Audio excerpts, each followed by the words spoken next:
you? I hope you all are fine. Students, today we are going to start our next topic of electrochemistry, that is Nernst equation.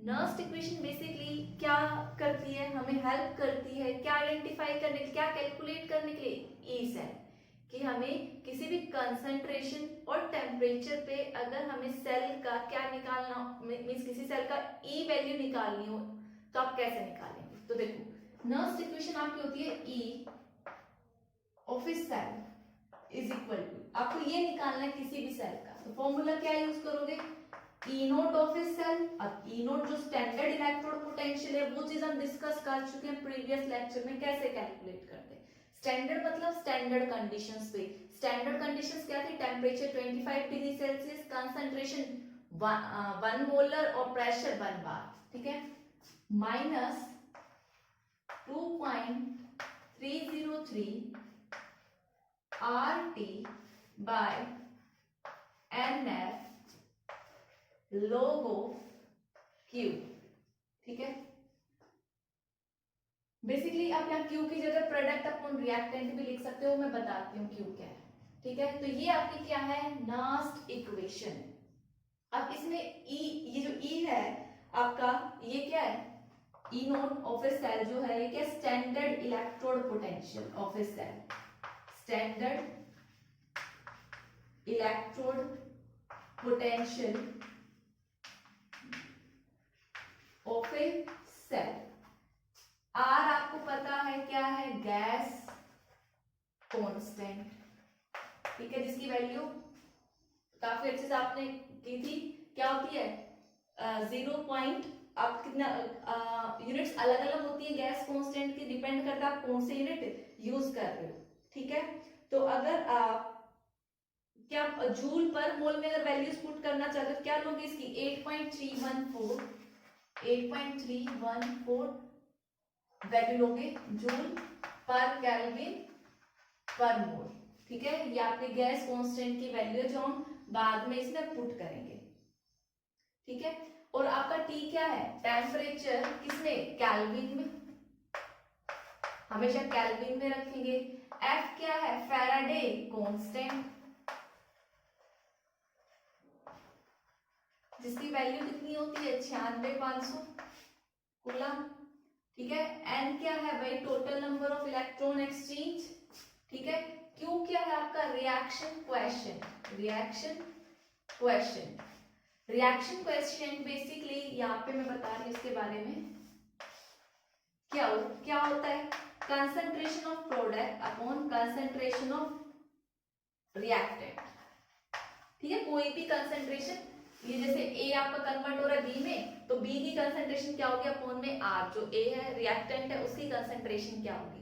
अगर equilibrium आ जाए कि A जितना convert हो रहा है B में और उतना ही बैकवर्ड है, इक्विलिब्रियम आ जाए तो इस K को हम क्या बोल देते हैं, सॉरी Q को क्या बोल देते हैं, K, इक्विलिब्रियम कांस्टेंट, ठीक है।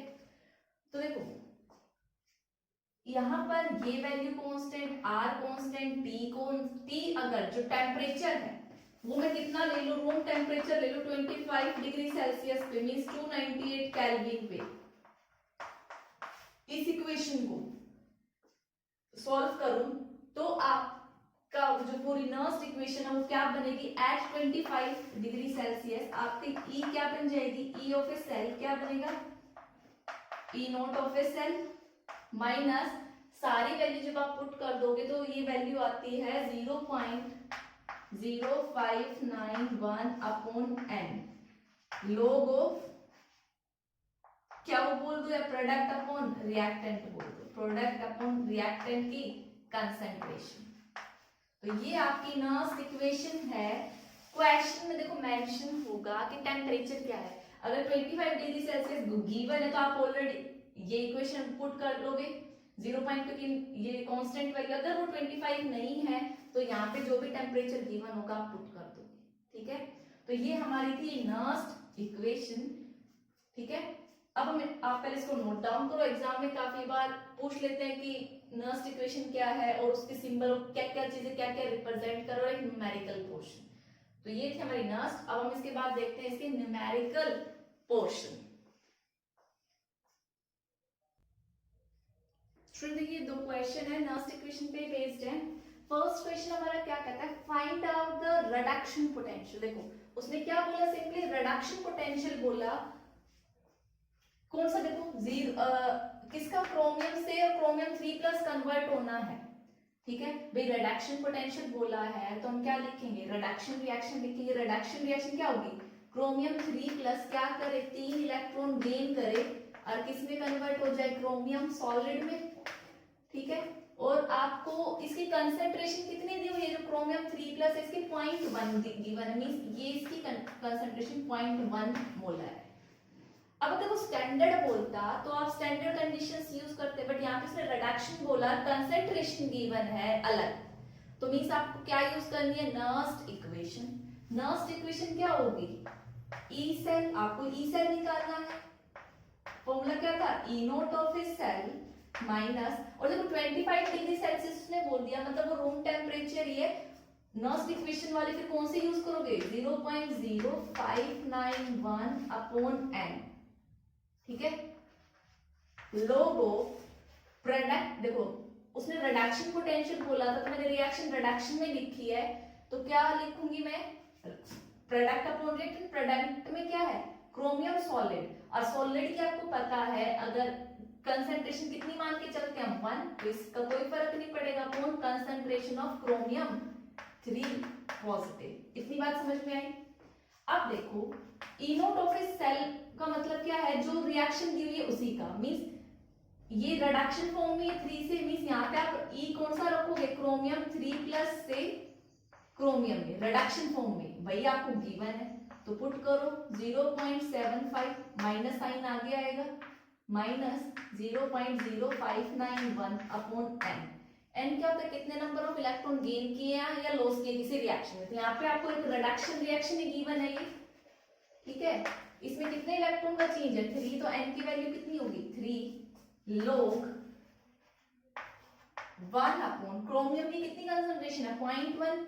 अब देखो 0.1 लिखूंगी, डेसिमल हटाऊंगी तो ऊपर क्या चला जाएगा आपका 10, 1 तो नीचे कुछ होता ही नहीं है, तो ये क्या बन गया ओवरऑल, log 10। तो वैल्यू सॉल्व करो 0.75 इसको सॉल्व करोगे, और ये log 10 कितना होता है, 1। बस इसको 3 से डिवाइड करना है और इसमें से क्या करना है, सबट्रैक्ट करना है, ठीक है। तो आगे इसमें माइनस साइन भी है जो है, तो जब आप इसको कैलकुलेट करोगे तो कितना आएगा, -0.77 वोल्ट। सिंपल सा क्वेश्चन था। अब हम अपना नेक्स्ट क्वेश्चन देखते हैं, पहले आप ऊपर वाले को कॉपी करो, कर लिया होगा, मैं इसको रब कर रही हूँ, ठीक है।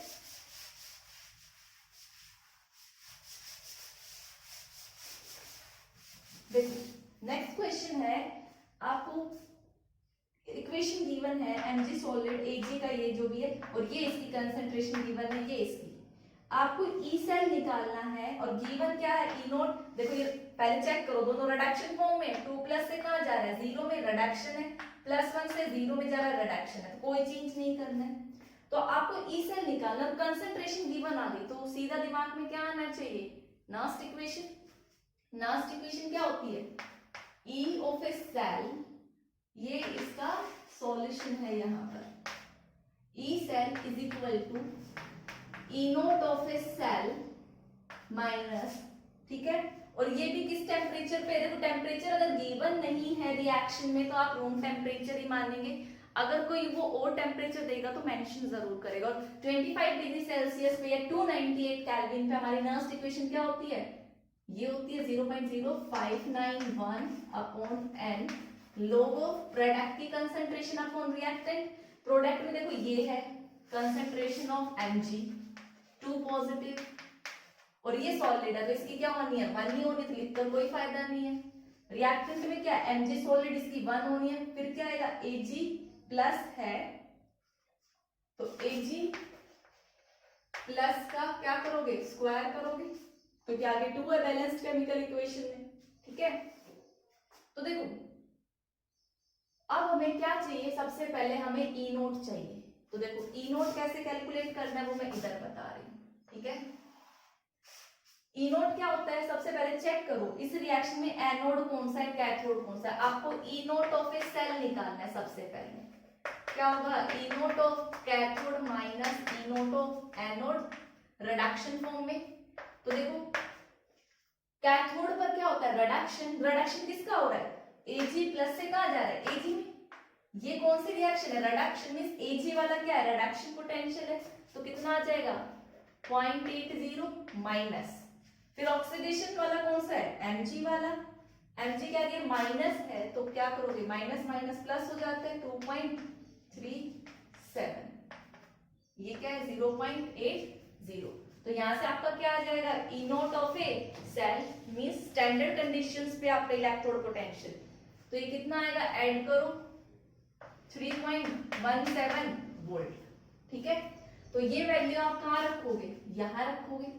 आपने ये चीज निकाल ली 3.17 वोल्ट माइनस 0.0591। ठीक है, अब हमें n निकालना है। इस इक्वेशन में कितने इलेक्ट्रॉन का एक्सचेंज आ रहा है।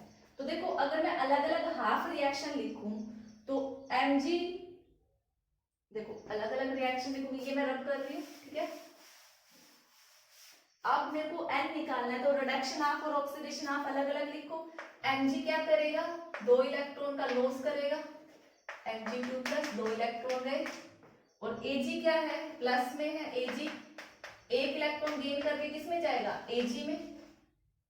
और ये 2 इलेक्ट्रॉन बैलेंस करके सबको किससे मल्टीप्लाई करोगे, 2 से। तो ये 2 इलेक्ट्रॉन से 2 इलेक्ट्रॉन कैंसिल आउट। तो जरा चेक करो कितने इलेक्ट्रॉन का गेन या लॉस हुआ है, 2 इलेक्ट्रॉन। इट मींस यहाँ पे n की वैल्यू कितनी होगी, 2 होगी। इतनी बात समझ में आ गई। ठीक है, अब लोगो प्रोडक्ट की कंसंट्रेशन Mg2 पॉजिटिव की कितनी गिवन है, log ऑफ 0.130। ठीक है, अपॉन में Ag की कितनी है, ये इसको मैं 10 की पावर -4 लिख सकती हूँ का स्क्वायर। ठीक है, तो बस अब आपको कुछ नहीं करना, अब आपको सारी चीजें सॉल्व करनी है। ठीक है, तो देखो जो भी 3.17 माइनस 0.591 अपॉन 2, बेसिकली इसको मैं अगर सॉल्व करूं तो कितना आएगा 0.130 माइनस log ऑफ 10 की पावर -4 की पावर 2। ठीक है, और ये जो वैल्यूज है ये सारी एग्जाम में आपको गिवन मिलेगी लॉग टेबल से। ठीक है, मेंशन होगा तो उस चीज की आपको कोई दिक्कत नहीं लेनी है। तो जब आप सॉल्व करोगे आप खुद भी अपनी लॉग टेबल से सॉल्व कर सकते हो। तो इस पूरी टर्म को जब आप सॉल्व करके देखना, एंड का आंसर मैं बता रही हूँ आपको, वो आपको मैच करना है कि आपका डिक्टो आता है नहीं आता है। आंसर आएगा 2.19 वोल्ट। ठीक है, लॉग टेबल की हेल्प से आप इसको सॉल्व करना। ये तो सिंपल है, बेस टू द 10 है, तो ये देखो पावर आगे 2 है तो 2 आ जाएगी। ठीक है, फिर से पावर 2 है तो इनटू में -4 आएगा, -4 आएगा तो इनटू में -4 log 10 1 होना है। ये पार्ट सोल्व कर लिया, इसकी वैल्यू आप लॉग टेबल से चेक कर लेना। क्वेश्चन में जो आंसर आएगा वो हमारा कितना होगा 2.96 वोल्ट। ठीक है,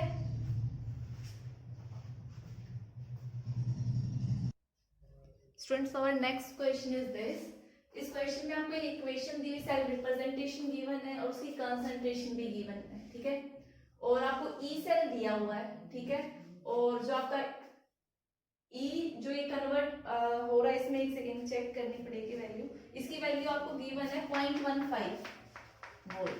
ठीक है, और ये चीज गिवन है 10 की पावर x। आपको ये x की वैल्यू फाइंड आउट करनी है। तो देखो जो भी सेल रिप्रेजेंटेशन है उसको देख के आप इक्वेशन आप इजीली लिखना सीख गए होंगे। ठीक है, किसी को दिक्कत नहीं आनी चाहिए इसमें। तो आपकी नर्स्ट इक्वेशन क्या होगी, E of a cell is equal to E nought of a cell minus 25, कुछ मेंशन है तो 25 डिग्री सेल्सियस पे तो 0.0591 upon n log of product की कंसंट्रेशन अपॉन रिएक्टेंट की। तो देखो यहाँ पे इनकी कंसंट्रेशन तो 1 मोलर है, तो concentration of H plus square concentration of M2 positive में 2 क्यों है, क्योंकि बैलेंस में 2 आगे था इसीलिए स्क्वायर, और कंसंट्रेशन ऑफ M4 पॉजिटिव, इसकी 1 बार प्रेशर है, ठीक है। तो देखो सबसे पहले आपको ई ऑफ ए सेल, आपको पता है ये किसकी तरह काम कर रहा है, एनोड की तरह, ये किसकी तरह काम कर रहा है, कैथोड की तरह, ठीक है। तो देखो ई ऑफ ए सेल अगर आपको निकालना है, E note of a cell क्या होगा, E note of cathode minus E note of anode, ठीक है। कैथोड पर कौन है, एम वाला, एम की आपको दिया हुआ है कितना 0.15 माइनस, एनोड पर क्या है H2, और हाइड्रोजन क्या है, हाइड्रोजन का याद रखना कितना लेकर चलते हैं, पोटेंशियल जो है ई नोट 0, क्यों लेते हैं, इसके बाद मैं नेक्स्ट टॉपिक करूंगी जिसमें ये आपको बताऊंगी कि ये रेफरेंस इलेक्ट्रोड है जिसका हम 0 मानकर चलते हैं, वहां पे समझ आएगा।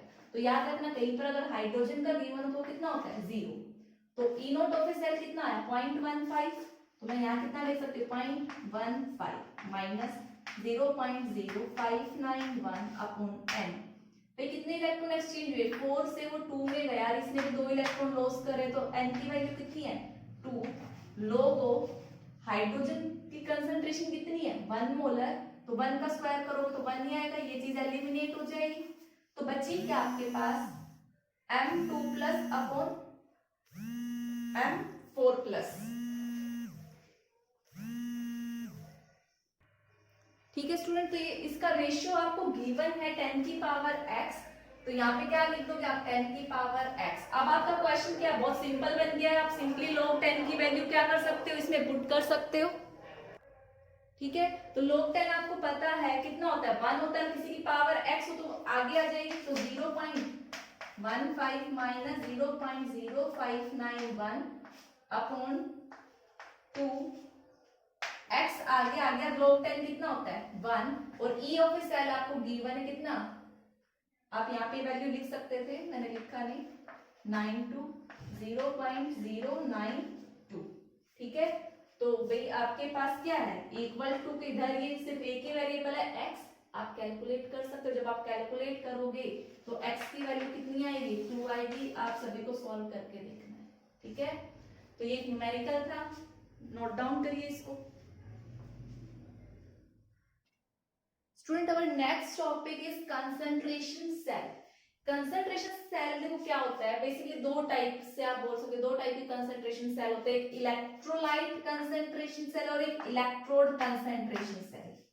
देखो इनमें क्या होता है, अगर मैं इसका लूं तो आपके पास क्या होता है आइडेंटिकल इलेक्ट्रोड्स होते हैं, सपोज करो ये आपका चैम्बर है, ठीक है, दोनों इलेक्ट्रोड्स क्या है सेम है, ठीक है, और ये इन दोनों चैम्बर में मैंने थोड़ा सा सेपरेशन कर दिया, ये आपका इलेक्ट्रोड है, आइडेंटिकल इलेक्ट्रोड मींस अगर ये m से बना है, m इलेक्ट्रोड है, तो ये भी क्या होगा m, उसको आप डिप्ट करोगे same electrolyte of different concentration, ठीक है, मींस डिप्ट किया सॉल्यूशन सेम होगा, ठीक है। अगर देखो एग्जांपल के थ्रू मैं लूं, सपोज करो ये जिंक इलेक्ट्रोड है, ये भी क्या है जिंक इलेक्ट्रोड है, ये भी किसमें डिप किया जिंक सल्फेट में डिप किया, ये भी किसमें डिप किया नहीं जिंक सल्फेट में, बट इसकी कंसंट्रेशन अलग है, ये C1 कंसंट्रेशन होगी, ये C2, ठीक है। तो इस टाइप के सेल को आप क्या बोलोगे इलेक्ट्रोलाइट कंसंट्रेशन सेल, मींस जो डिफरेंट है वो क्या है कंसंट्रेशन है इलेक्ट्रोलाइट की। नेक्स्ट वाले में ठीक रिवर्स है कि आप सेम सॉल्यूशन में डिप कर रहे हो, जो सॉल्यूशन है उनकी कंसंट्रेशन सेम है, बट जो इलेक्ट्रोड बने हैं उनकी कंसंट्रेशन डिफरेंट है, तो कंसंट्रेशन कहाँ डिफरेंट है इलेक्ट्रोड, तो इसको हम क्या बोल देंगे इलेक्ट्रोड कंसंट्रेशन सेल, ठीक है। अब आगे हम इसी एग्जांपल को कंटिन्यू करते हैं जिंक वाले को। फर्स्ट किसका है ये इलेक्ट्रोलाइट कंसंट्रेशन सेल,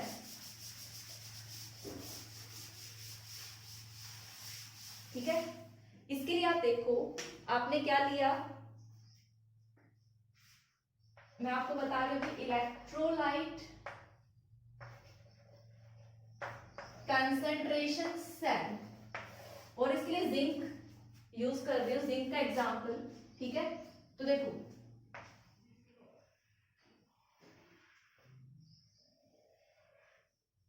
ये चैम्बर था, ये इसका सेपरेशन, ठीक है। एक सॉल्यूशन इधर है, ठीक है। मैंने दोनों में क्या किया है, जिंक डिप किया है, ठीक है। ये भी क्या है, जिंक है, और दोनों को कनेक्ट कर दिया, ठीक है। बट इसकी जो कंसंट्रेशन है, देखो मैं इसको थोड़ा लाइट ये दिखाती हूँ, ये लाइट, और इधर जो कंसंट्रेशन है,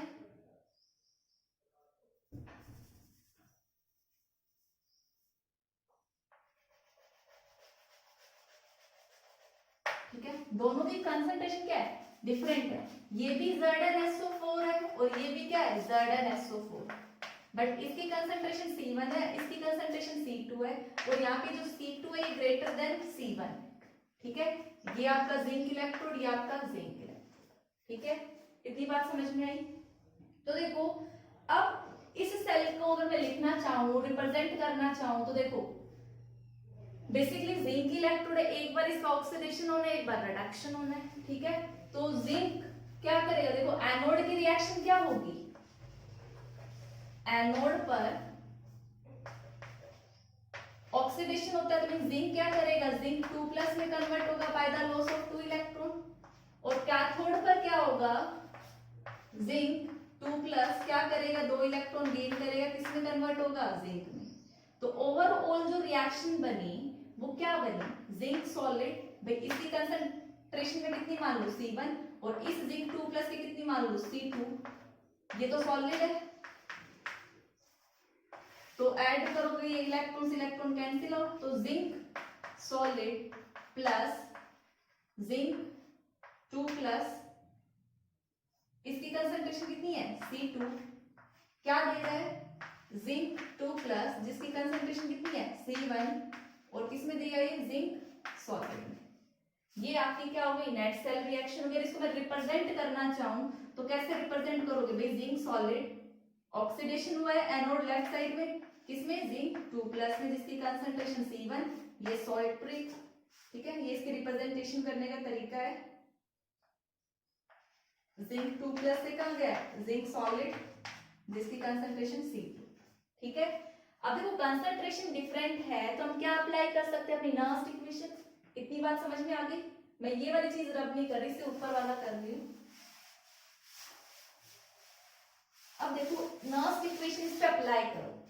नर्स्ट इक्वेशन क्या है, E of a cell is equal to E naught of a cell minus 0.0591, 25 degree Celsius पे तो यही लूंगी, अपॉन एन लोगो, भाई प्रोडक्ट की कंसंट्रेशन अपॉन रिएक्टेंट की। जो नेट सेल रिएक्शन लिखी थी मैंने, तो इधर C1 आया था और इधर C2, जरा चेक करो, मैंने रब कर दिया, बट इधर C1 था इधर C2 था। सॉलिड वाले का तो कोई खेल ही नहीं है, तो C1 बाय क्या आ जाएगा, C2, ठीक है। अब बात आती है ये कैसे कैलकुलेट करें। अब देखो भाई E nought of a cell क्या है, इधर भी जिंक है इधर भी जिंक है, दोनों तरफ है, तो E नोट तो स्टैंडर्ड कंडीशंस पे होता है, चाहे आप जी नोट E नोट का रिडक्शन लो या ऑक्सीडेशन लो, क्या हो जाएगा वो, 0। तो E nought of a cell जब सेम इलेक्ट्रोड यूज कर रहे हो तो क्या है, E nought of cathode minus E nought of anode है, दोनों सेम है, तो क्या आएगा, 0। तो यहाँ पे E nought of a cell की वैल्यू हमेशा क्या रहेगी, कंसंट्रेशन सेल्स में 0, E of a cell minus 0.0591 upon n log of C1 upon C2। अब देखो ये 0 है, हटा दिया, माइनस है, भाई E तो हमेशा क्या होता है, स्पॉन्टेनियस रिएक्शन के लिए पॉजिटिव, अगर मैं इसको पॉजिटिव में लिखना चाहूँ तो इनको रिवर्स कर दो, 0.0591 upon n log of C2 by C1। तो ये हो गया E नोट निकालने का तरीका फॉर कंसंट्रेशन ऑफ सेल, ठीक है। कंसंट्रेशन सेल्स के लिए अगर आपको E नोट निकालना तो ये फॉर्मूला लगाओगे, और यहाँ पे जो C2 है ये क्या है, हाइयर कंसंट्रेशन वाला पार्ट है, हाइयर कंसंट्रेशन, और C1 क्या है, लोअर कंसंट्रेशन। इतनी बात समझ में आई।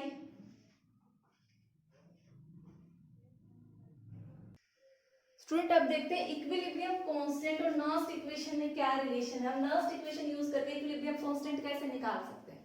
तो देखो इक्विलिब्रियम कांस्टेंट की बात हो रही तो कंडीशन क्या होगी, इक्विलिब्रियम की होगी। मीन जो भी आपका रिएक्टेंट या प्रोडक्ट है वो इक्विलिब्रियम में होगा। इतनी बात समझ में आई। अब देखो भाई आप डेल्टा जी जो है ग्रेटर देन क्या होता है, जीरो होता है कब, जब रिएक्शन क्या हो, स्पॉन्टेनियस हो। स्पॉन्टेनियस मतलब अपने आप हो रही हो, ठीक है। और डेल्टा जी नेगेटिव स्पॉन्टेनियस और greater than zero for non spontaneous.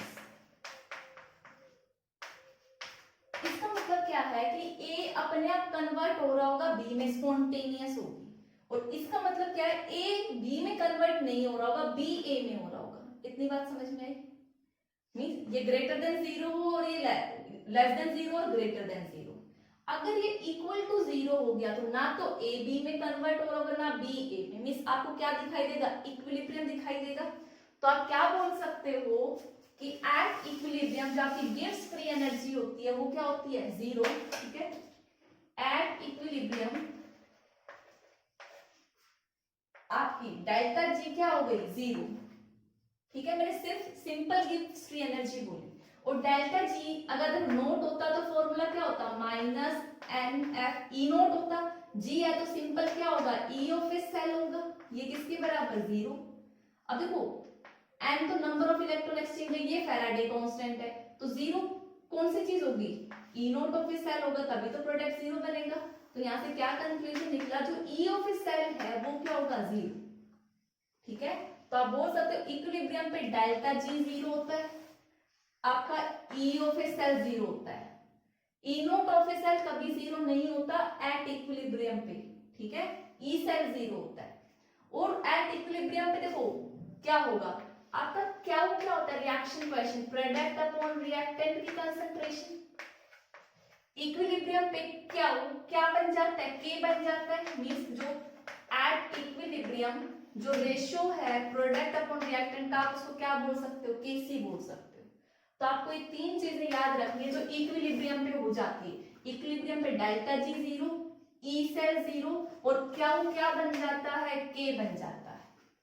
इतनी बात समझ में आई। अब ये सारी चीजें हम अपनी नर्स्ट इक्वेशन में लिखेंगे। नर्स्ट इक्वेशन आपकी क्या थी, E of a cell is equal to E naught of a cell minus, मैं 25 डिग्री सेल्सियस पे ही बात कर रही हूँ, तो क्या होगा 0.0591 upon n log of product की कंसंट्रेशन अपॉन रिएक्टेंट, ठीक है। अब आप इसको इक्विलिब्रियम वाली कंडीशंस पुट करो। इक्विलिब्रियम वाली कंडीशन क्या है, E of a cell 0 is equal to E naught of a cell minus 0.0591 upon n log of, इसको हम क्या लिख सकते हैं, के सी, है तो वही प्रोडक्ट अपॉन रिएक्टेंट की कंसंट्रेशन बट इक्विलिब्रियम पे। तो ये क्या हो जाएगा भाई, इस टर्म को इधर ले आओ, ये पॉजिटिव रहेगा तो क्या बन गया, E note of a cell is equal to 0.0591 upon n log of K C. तो ये आपका क्या है, रिलेशन है, ठीक है। तो देखना इक्विलिब्रियम पे कभी भी E note of a cell zero नहीं होता। आप कैलकुलेट कर सकते हो इस फॉर्मूले से, बट ई सेल जीरो होता है, डेल्टा जी जीरो होता है, क्या वो किसमें कन्वर्ट होता है, केसी में। स्टूडेंट नेक्स्ट है हमारा स्टैंडर्ड हाइड्रोजन इलेक्ट्रोड, जिसको हम नॉर्मल हाइड्रोजन इलेक्ट्रोड भी बोलते हैं, शॉर्ट नेम इसको शी, एस एच और ई, शी बोल देते, इसको एनएचई बोल देते, ठीक है। तो देखो ये पढ़ क्यों रही हूँ बताती, पहले होता क्या वो समझो। ये किसकी तरह काम करता है, पहली बात ये रेफरेंस इलेक्ट्रोड है, ठीक है। मींस जितने भी हम इलेक्ट्रोड पोटेंशियल निकाल रहे हैं, जो मैं आपको हर क्वेश्चन में न्यूमेरिकल वैल्यू दे रही हूँ, E note of zinc 2 positive to zinc ये है, कॉपर 2 पॉजिटिव से कॉपर ये है, एजी की ये है, तो बेसिकली वो आई कहां से, वो हमने किसी से कंपेयर किया है। और वो किससे कंपेयर किया, एक रेफरेंस इलेक्ट्रोड के कंपैरिजन में देखा है कि हाइड्रोजन के कंपैरिजन में उनका इतना है, ठीक है। तो ये रेफरेंस इलेक्ट्रोड है, बेसिकली ये गैस आयन इलेक्ट्रोड है। गैस आयन मतलब H2 गैस है और उसी का हम आयन देख रहे हैं। सॉल्यूशन भी किसका लिया हमने, H+ का। ये दोनों तरह काम कर सकता है, ये एनोड की तरह भी काम कर सकता है और कैथोड की तरह भी, वो हमें चेक करना है। अगर इसका जो हम ई नोट मान के चल रहे हैं हाइड्रोजन के लिए, चाहे ऑक्सीडेशन हो चाहे रिडक्शन हो, कितना है, 0 है। तो अब हम देखेंगे कि जो जिसका हमें निकालना है उसका रिडक्शन या ऑक्सीडेशन इससे कम है या ज्यादा है। ठीक है, सपोज करो इसका रिडक्शन कम है और दूसरे का रिडक्शन ज्यादा है, तो वो रिडक्शन की तरह काम करेगा, ये ऑक्सीडेशन की तरह काम करेगा। और किसी केस में इसका रिडक्शन ज्यादा, किसी और मेटल का रिडक्शन कम है, तो ये रिडक्शन ज्यादा शो करेगा, मींस ये कैथोड की तरह काम करेगा। ठीक है, तो ये दोनों तरह काम कर सकता है, एनोड की तरह भी कैथोड की तरह भी। ठीक है, और इसका जो पोटेंशियल है वो हमने क्या माना है, 0 माना है। ये कुछ बातें थी स्टैंडर्ड हाइड्रोजन इलेक्ट्रोड के बारे में। ठीक है, अब हम देखते हैं इसकी कंस्ट्रक्शन। ठीक है, एग्जाम में पूछ लिया जाता है कंस्ट्रक्शन वगैरह के बारे में, तो ध्यान से देखो। नेक्स्ट पार्ट है हमारा कंस्ट्रक्शन। कंस्ट्रक्शन हमने क्या लिया है, एक ग्लास जैकेट लिया, उसमें से हमने हाइड्रोजन गैस बबल कराई, कितने प्रेशर पे, 1 बार प्रेशर पे। ठीक है, और अब देखो इलेक्ट्रोड तो हाइड्रोजन गैस का नहीं बना, तो हमने प्लैटिनम वायर ली और यहाँ पे इसको कनेक्ट कर दिया प्लैटिनम शीट। तो ये किसकी तरह काम करेगा, प्लैटिनम इलेक्ट्रोड। हाइड्रोजन गैस यहाँ पर आएगी और वो इसके ऊपर क्या हो जाएगी, एब्जॉर्ब बोल दो प्लैटिनम इलेक्ट्रोड पे। ठीक है, और सॉल्यूशन में क्या है आपकी H+ का बेसिकली H2SO4 ले लो जो आपको H+ आयन दे, और उसकी कंसंट्रेशन कितनी है, 1 मोलर। अगर आप इतना भी लिख देते हो तो काफी है। ये क्या है, हाइड्रोजन इलेक्ट्रोड। ठीक है, तो आप क्या बोलोगे, in she standard hydrogen electrode H2 gas at 1 bar pressure is bubbled through क्या है, H+ सॉल्यूशन, और H+ सॉल्यूशन की कंसंट्रेशन क्या है, 1 मोलर है। ठीक है, तो यह आपका क्या, हाइड्रोजन इलेक्ट्रोड। ठीक है,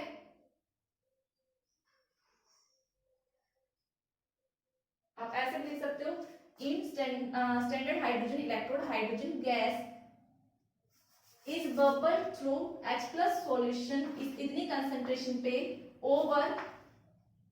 एट 1 बार प्रेशर ओवर प्लैटिनम इलेक्ट्रोड। ये ठीक है, ऐसे लिखो। ठीक है, तो ये हो गई इसकी कंस्ट्रक्शन पार्ट। अब देखो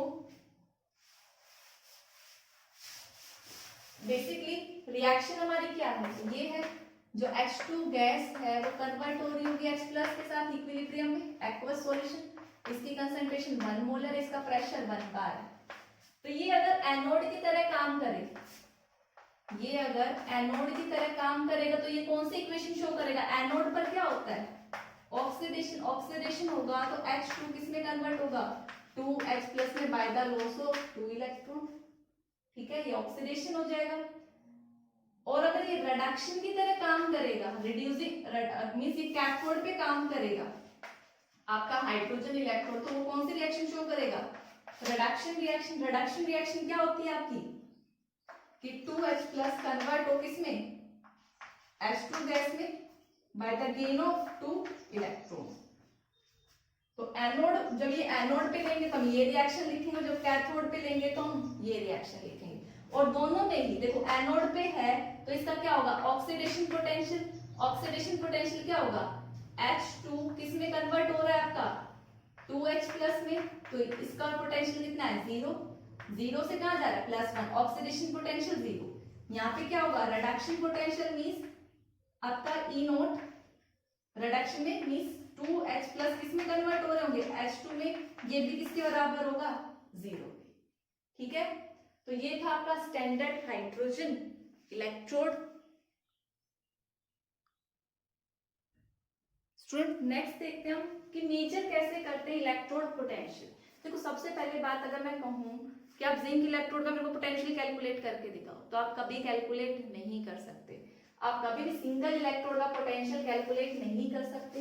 बेसिकली एक्सपेरिमेंट से जो मेजर किया जाता है वो पोटेंशियल डिफरेंस मेजर किया जाता है दो इलेक्ट्रोड्स के बीच में। जो आप ये एनोड और कैथोड लेते हो, सपोज करो ये एनोड वाला चैम्बर है और ये कैथोड वाला चैम्बर है, ठीक है।